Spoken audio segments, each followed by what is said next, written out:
This is Cadillac Unscripted on 107.9 CDY. It's sponsored by Independent Bank. And Katy, Huckle, my co-host here, this might be the first time that we've actually seen CAP Superintendent Jennifer Brown face-to-face since we started the show. I know. You've been on the phone many times. Yep. Yes, but She's not a in the frequent studio. flyer. Yes, I know. So we got her live with us. We love it. Very excited. Welcome, Jennifer. Thank you. So we've got so much coming up, and it's so great to have everybody in school, everybody playing sports. Your team went through a lot. We did through COVID, and we feel so fortunate and blessed to be back face to face with everything, with our kids, with our athletics, with our arts, with our clubs. It's just nice to see people back in action. What things didn't go back to the way they were pre-COVID? You know, we definitely have more flexibility in the way we serve kids and families. I think we also found some efficiencies in the way we operate. Meetings, we're having fewer meetings, using our technology a little bit more effectively, efficiently. But I will say when it comes to kids, we really have brought everything we can back to face. Mm-hmm. Excellent. We still provide a virtual education for our students in 6 through 12 if they opt into that. But that's their option. There's a face-to-face option. Yep. Okay.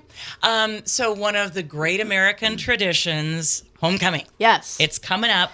Give us the dates. Tell us what we can get excited for, where we should be to support you and CAPS. Sure. So October 14th is our homecoming. It's our last home football game, a Friday night, and then we have our annual parade. So we'll have a tailgate at the stadium around 5 o'clock. We have the parade that starts, I believe it's at 5:30, goes right down Main Street, and then they take the left toward the junior high. What was the junior high is now a construction site. So we have that parade path, the same parade path from last year. With the way the weather's been lately, it might still be 70 degrees in mid-October. No, that's fingers crossed. Yay. Fingers crossed. Wouldn't that, because the parade, the floats, these kids put a lot of time and work and thought into the theme. And so if we get good weather, they have more fun, I'm telling you. And our theme is decades. So it's a lot of fun to play with for the classes. And the elementary kids will each, have their representational parade of students and parents, and our athletic teams and our arts teams. And it's exciting. It's exciting for the community. It's an exciting day. So, and then the dance to follow. So there's and then Power Puff and all of the weekly activities, dress-up days, and everything else. I love the spirit that goes into homecoming. It's just kind of a great kickoff to the school year. You've already gotten through the dreams about, I don't know where I'm going, where's my locker, where are my classes? I don't know if you ever had those dreams, Rich, but I did. It was scary, So the kids are in a pattern of school, and now they get to have some fun. Right. As soon as we stabilize, we shake it up. So it is fun. And we are off to a great start. A lot less transition time. Our kids are really back into the flow of things. Excited to be there. So it feels good. When you say excited to be there, let's talk about that for a minute. Do you think that, and we talked to some seniors a couple of years ago that were saying, yeah, I thought I didn't want to be at school until I couldn't be at school, and then I wanted to be at school. Is there a new and maybe a renewed appreciation with both teachers and students on being together? Can you speak to that? Yeah, I do. I think there is definitely an appreciation for face-to-face and coming together and the socialization that happens at a school. I think it was hard for everybody. I don't think we're through the hard. I think our kids are still adjusting to the instability 2 years brought, and are anxious and nervous, and we're really tending to that differently this year with social emotional learning in an intentional way, teaching some of those skills and watching our kids a little bit differently, more closely, being a little bit of a softer place to land, because we did see a lot of the mental health issues that popped up through COVID. But there is a sense of community in the school, outside the school, within Cadillac, about supporting kids. And I think our parents are feeling more supported, but we're also much more aware of some of the consequences that, we maybe didn't anticipate with COVID that really kind of wreaked havoc on our kids. Okay. And remember, this year's class is the class that lost the end of their ninth grade year. And their 10th grade year was completely interrupted as well. So, as we go along, it's kind of like, when you look back at September 11th, 2001, do the memories of that fade a little bit as you go, as the kids age, and next year it'll be the 8th grade, and the year after that it'll be the 7th grade kids. So how long does that linger afterwards? Sure. And I think we try really to normalize for the kids' sake. We try to be more intentional as the adults that are caring for them, because we want them to feel safe and happy and see the normal back in their lives. But we are definitely want to be a little more hypersensitive to maybe the different types of needs that they're showing and displaying in schools. So I think that's really important. And you brought up social emotional learning. For people who don't know what the concept of SEL means, and I'm on the SEL team at CTC, what is the definition of social emotional learning? So we talk about it in school as like 5 competencies. So are you self-aware? Can you manage yourself? Do you feel, are there resilient skills present in kids? Do you know how to treat yourself? And do you know how to treat others and what to do when that isn't going well? So it's really about behavior and social behavior, not just with others, but with yourself as well. Can you manage your behavior? Do you feel impulsive? If you do, what tools do you have in those moments? Identifying your feelings, being okay, saying it's okay not to be okay and what to do about it. That's really how we talk about social emotional learning with kids. Some of the pushback that I have seen from a few circles is that this is the softening of education. And I don't believe that at all. Right. So, I mean, for those who say, oh, we're just making things soft for kids, what do you say to that? Well, one, I say they're children still, so that we have to put their basic needs first. And if kids don't feel safe and secure, they're not learning. They won't learn. So we can't get to learning if they don't feel safe, heard, seen. So that's our priority. We're not spending hours a day softening and working on soft skills. We're really embedding that in our everyday curriculum. So we're recognizing the behaviors we want to see, rewarding that, doing direct instruction in addition to that. So it's not losing what we were doing. It's just being more intentional with our time and embedding that in our curriculum. And I think it's important to define that for folks who don't understand it. This is news to me, and as she's saying this, I kind of get a little choked up. It's like these kids, you worry about them. How are they? Where are they at? And I've got a question. I don't want to pin you down because it's a big question, but are they behind, Jennifer? We have seen really great learning growth in the last 2 years. We're not where we were pre-pandemic, but we're making more than a year's growth every year. Okay. So, and we're really targeted and intentional about how we're going about that. So, first, assessing where those gaps are. Second, putting in interventions in place. We also want to be careful that we provide enrichment because not all kids are behind, right? Sure. So a lot of them caught up. Some of them didn't. Some of them spent an additional year online because of extenuating circumstances. So really trying to approach those groups of kids with intentionality and more prescribed. So we are confident we will get kids to where they need to be. We showed great growth. We're ahead of the state in all of our scores. So we know we're on the right track. We just have to be persistent. Okay. What help do your teachers have? Because now you've got kids in all different everywhere. Yeah. When you talk about meeting them where they are, they could be anywhere. And Yes. Also these teachers. They're trained to teach this, and they've been teaching this, and all of a sudden they've got someone who really is in the 6th grade, and then someone who's still in the 5th grade but in the 6th grade. Who Right. helps them? So first and foremost, I can't say enough of how fantastic our staff is. Like, we have heroes every day because they have always served kids in different levels, and now that's just been exemplified by the pandemic. We do have parapro support. We do provide some different supportive measures and interventions, and we have instructional coaches and consultants at the ISD, but predominantly it is on the backs of the teachers to know where the kids are, care about them, love them, which they are so good at, and then move them forward.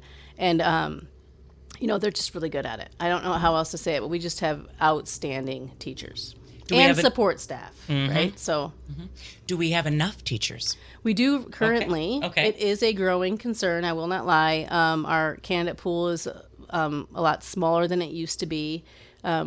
We will have a need for a science teacher, let's say in December, right? So, I do worry about. It's probably what keeps me up most at night because we're as good as our front line, right? We're as good as our people, and we've been blessed to have great people. So we're doing a lot of alternative measures to recruitment, retention, encouraging kids to go into this incredible field of education because it's so valuable.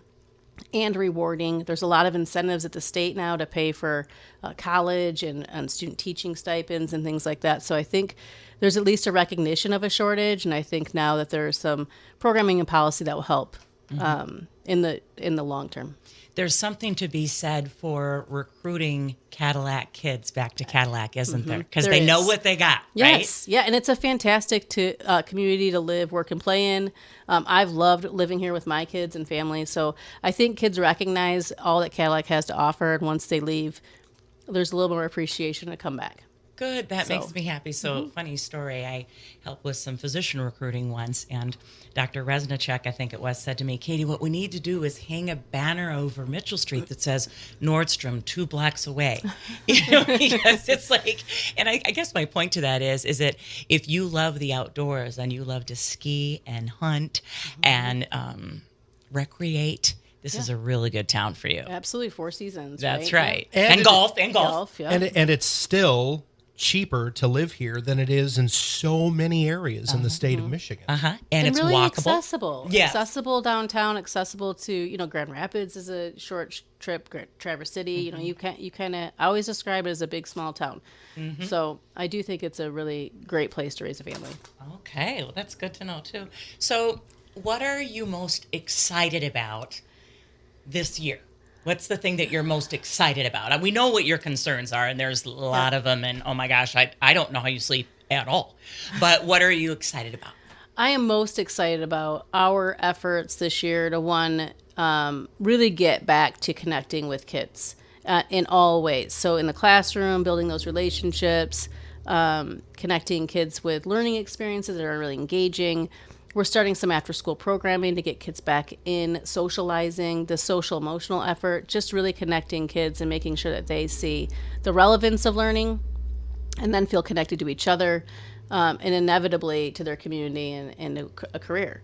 So we have CAPS Crew, which is a new program that we started this year, which is really targeting kids in 3rd through 6th grade to extend their day, extend their learning experiences, to provide wellness opportunities, physical activity, a healthy snack, also more programming with arts, music, theater, STEM, ecology, cooking, like all kinds of opportunities for kids to connect and extend their learning. One, we feel really important to engage kids and feel connected in activities and things that they want to choose to explore later, but also then to keep them for that hour and a half after school where there's some childcare barriers and provide a healthy snack and dinner and opportunities to learn and enrich. Okay. So you're looking at basically trying to fill those 2 hours or so between when mom and dad get home at 5 o'clock, and instead of having the kids go home and flip on the video games, trying to fill that time with something more enriching. Yes, and we're going to start slow. Like, we want to do it right, we want to do it well, and we'll ask for parent volunteers, which we have a lot of school staff that are really excited about this and getting on board, so we feel really good about it. And you hit it right on the head. Our kids are so embedded in technology now, and not just for entertainment or communication. It is really their connection to other people, their socialization, which we know is not necessarily healthy. No. So it's really important that we offer them an alternative. What some of those soft skills we try to teach at the CTC, and I know, Jen, you do in your classrooms as well, especially amongst the older kids, is there is a time to put the phone away. And that there and we have certain kids in our classroom who, when there is even a single second of downtime, the phone comes out of the pocket, and then all of a sudden they are laser focused on that, and you can't teach them anything. So, well, it's such a good segue, because I wanted to bring up, the dreaded P word with the soup here. So I have friends that are parents that will say, well, Katy, what if I need to reach my child? I told, and because I was raised by teachers, I'm like, I wouldn't want to be the kid that's got their cell phone out in class. I wouldn't want to be the one that gets called it, Can you talk about the balance from a parent's perspective, and then from your perspective, and really what is that healthy relationship with a student and a phone during the school day? Sure. So I never want to assume anything about a student or a student situation or a family situation. There are times where it may make sense for a student to have a cell phone. in school, right? Okay. Lots of different family circumstances. They can always go to the office and use the phone. I just want to clarify.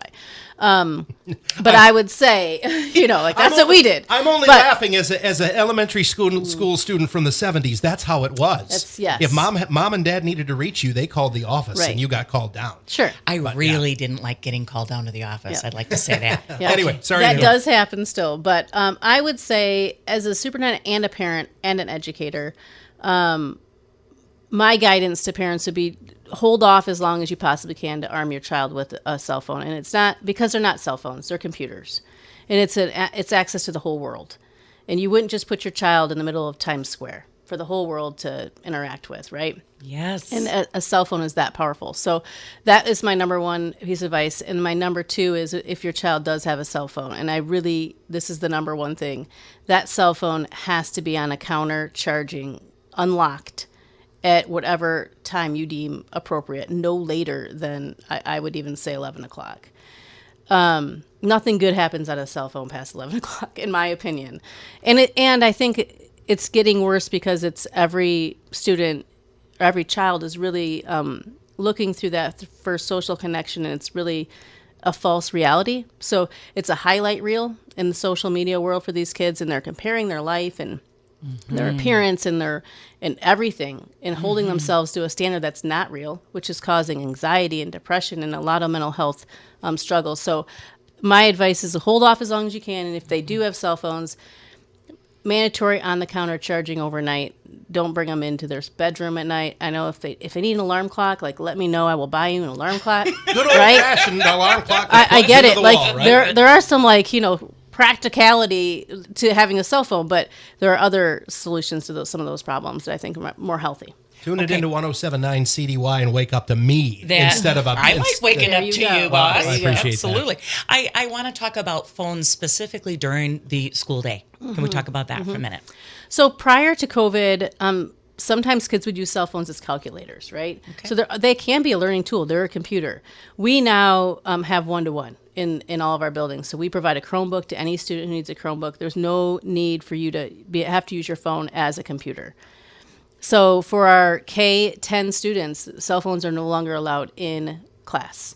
That has always been K-8, but we added that 9-10 this year. Okay. And we'll see how that goes, see if we'll go 11, 12. I mean, they're really good. These kids are really good with sneaking on their phones. As you know, I'm not we're not fooling anybody, but I think initially we felt there'd be a lot of pushback, but I think we did also get some really good positive feedback. I think the kids like the break. Mm-hmm. They may not admit it, but not to be compelled to answer the buzzed pocket or the ding. It is a physiological reaction. They have to look at it. So I think the more we teach them about that and that impulse, I think they're starting to realize and understand the pressure that builds for kids or for themselves as a result of the phone. Mm-hmm.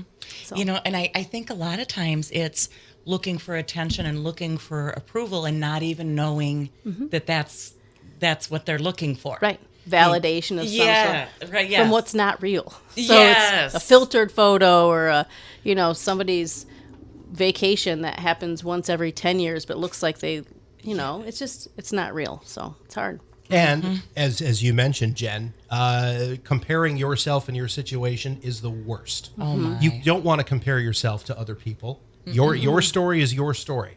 And that's a very dangerous thing, I think, is to get into the comparison thing. Well, this idea of post-school learning, I mean, I'm really excited about it because when you look at successful countries and their educational systems, there's a lot more hours to school. I don't know if you read Tiger Mom, that book, Rich, but it's about a mom and the kids are playing the piano and anything they do, they're going to, and it's cultural. And so I look at, are our students really studying enough?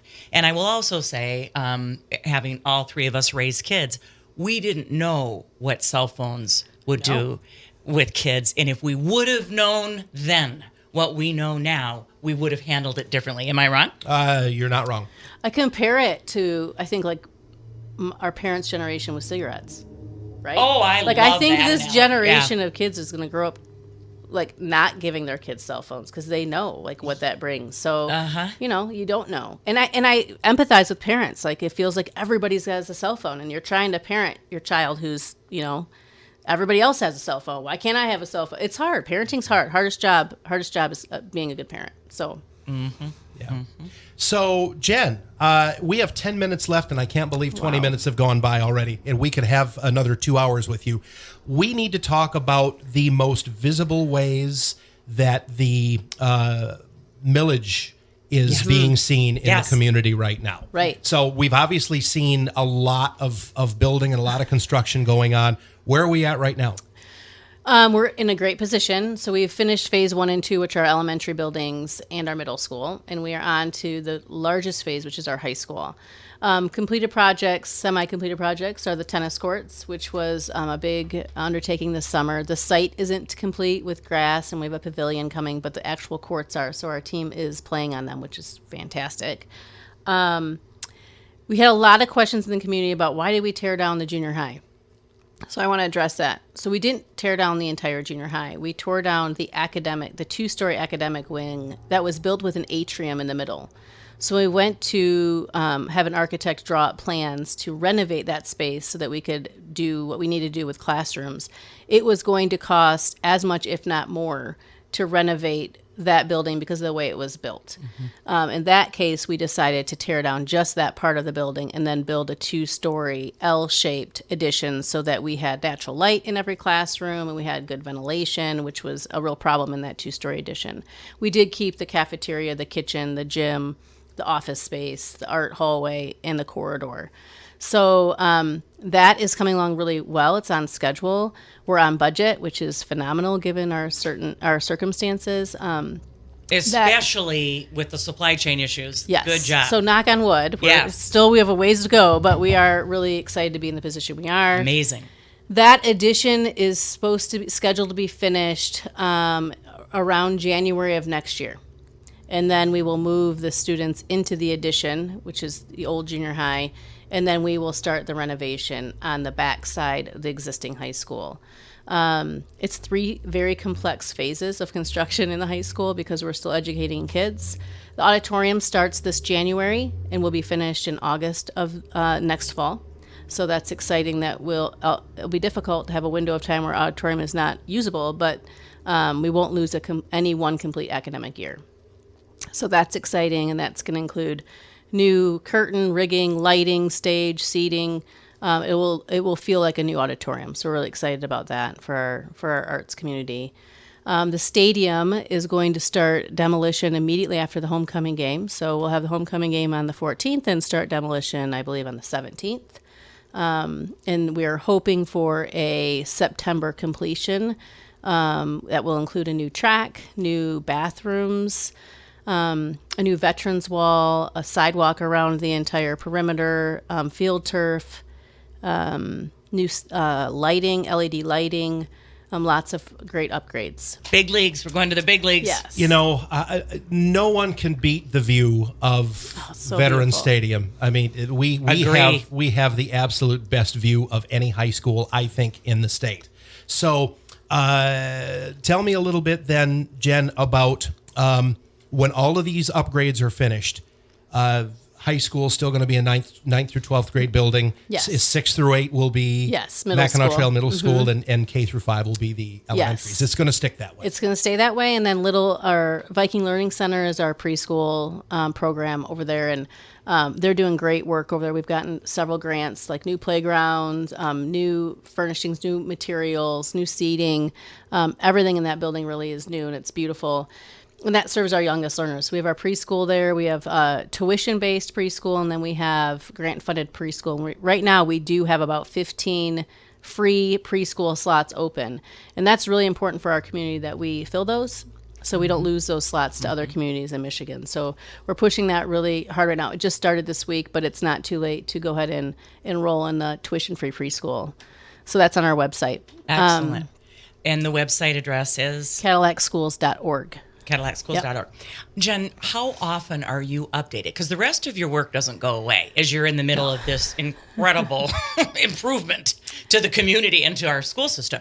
How does that look? How often are you updated about here's where we're at? So it's a little funny. It's Wednesday's construction day. Okay. So we have our progress meetings in the morning, and then we have like planning, phasing in the afternoon. So on Wednesdays, it's a totally different hat that I wear, and it is a different hat, different personality, different skills. I've learned far more about construction than I ever cared to learn or will probably ever use. But really good work and exciting work, and really important to make sure that we're staying on schedule and that what we promise the community will come to fruition, right? So we need to be at the table. We need to make sure that we're delivering on that promise. And so far, I'm really excited about that. I think it's, hats off to you and your group for knowing, got to have the homecoming game, got to have the stadium for the homecoming game. Got to. Good job with that. Isn't it, Rich? It is. So some of the major upgrades that have happened, maybe some of the upgrades in a building that you're maybe most excited about.